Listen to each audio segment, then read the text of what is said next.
Hi Begin Words, நான் Nobel choreographer. ரொம்ப சந்தோஷம் உங்கள் எல்லாரும் மீட் பண்ணுறதுல ரொம்ப சந்தோஷம்.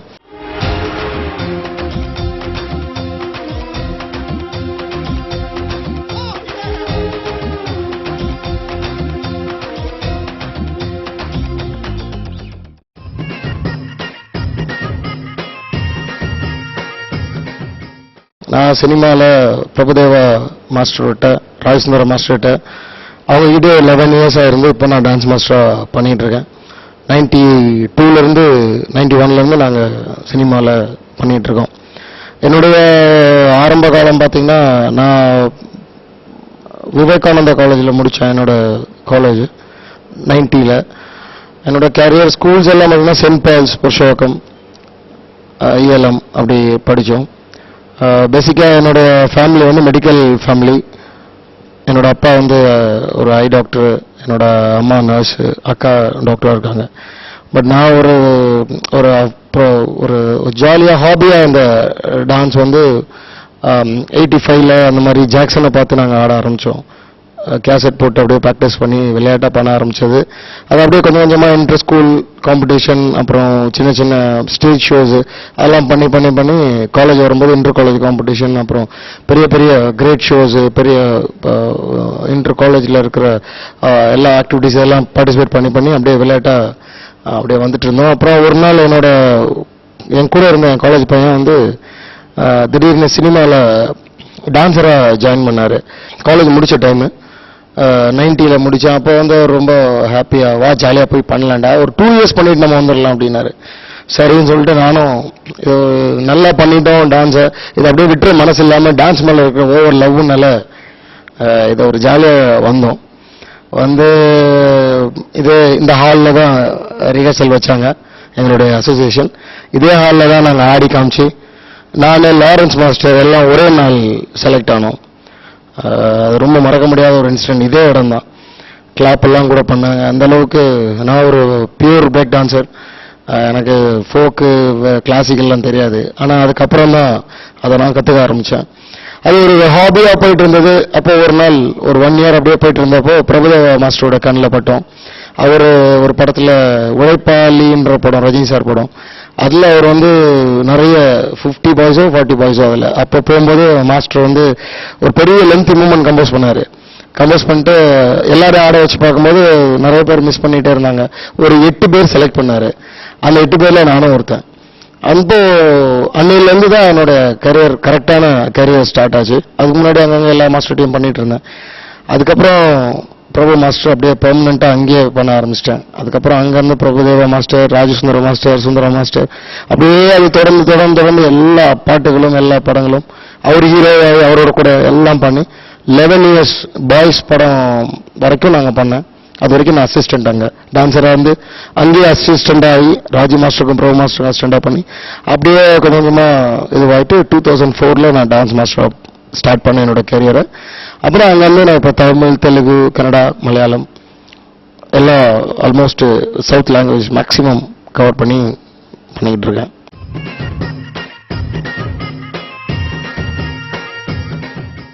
ஃபர்ஸ்ட் நான் மாஸ்டராக பண்ணுறதுக்கு வந்து நிறைய ஆப்பர்ச்சுனிட்டி, நான் அசிஸ்டண்டாக இருக்கும்போது நிறைய வரும்.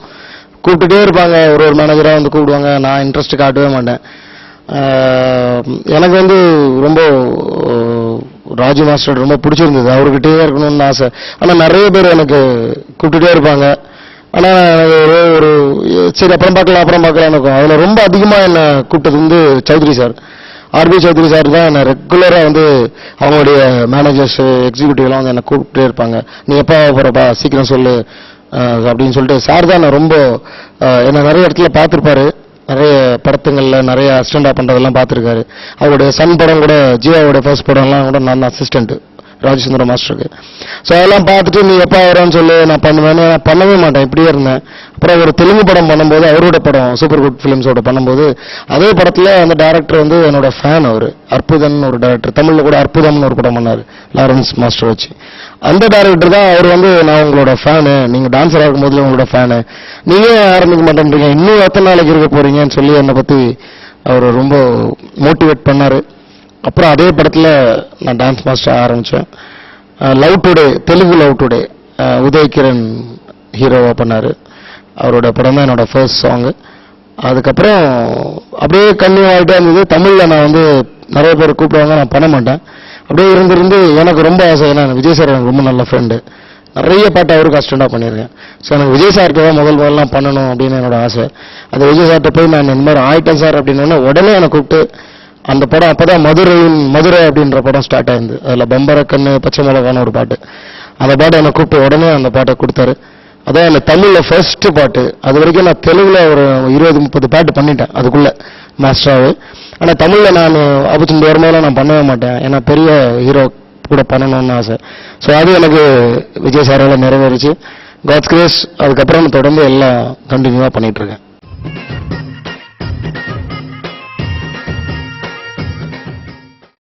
தெலுங்கு கொரியோகிராஃபிக்கும் தமிழ் கொரியோகிராஃபிக்கும் என்ன வித்தியாசம்னு பார்த்தா நிறைய இருக்குங்க. ஏன்னா தெலுங்குவை பொறுத்த வரைக்கும் ஆடுறவங்க நிறைய பேர். இங்கே நம்ம கைவிட்டு எண்ணிடலாம். விஜய் சார், சிம்பு, தனுஷ், அப்புறம் ஜெயம் ரவி, அது மாதிரி கொஞ்சம் கடற்கடன்னு நம்ம சொல்லிடலாம். ஆனால் அங்கே ஆல்மோஸ்ட் எல்லாரும் ஆடுவாங்க.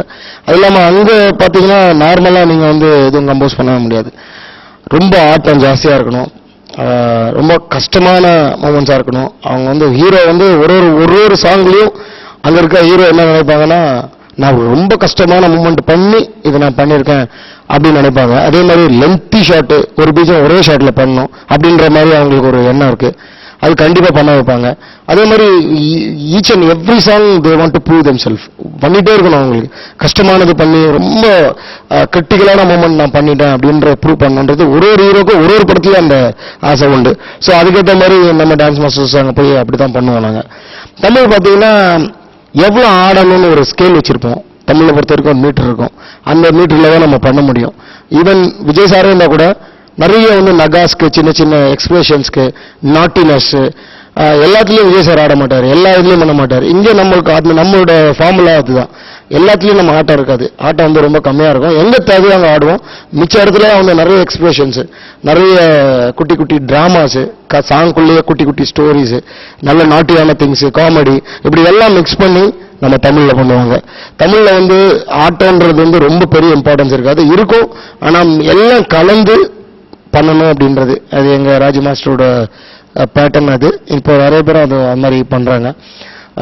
இதுதான் தமிழுக்கும் தெலுங்குக்கும் ஆல்மோஸ்ட் உள்ள வித்தியாசம்.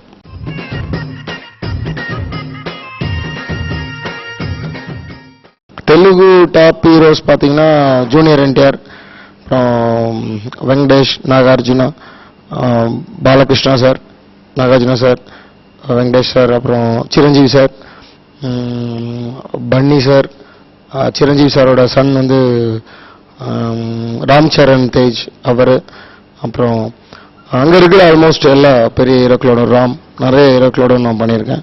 அது மாதிரி தெலுங்கும் ஜாஸ்தியாக தெலுங்குல இருக்கிற எல்லா ஆல்மோஸ்ட் லீடிங் ஹீரோஸ் எல்லாரும் நான் பண்ணியிருக்கேன். தமிழ் அதே மாதிரி விஜய் சார், அஜித் சார், அப்புறம் இங்கே ஓரளவுக்கு எல்லா டாப் ஹீரோஸோடும் நாங்கள் பண்ணியிருக்கோங்க.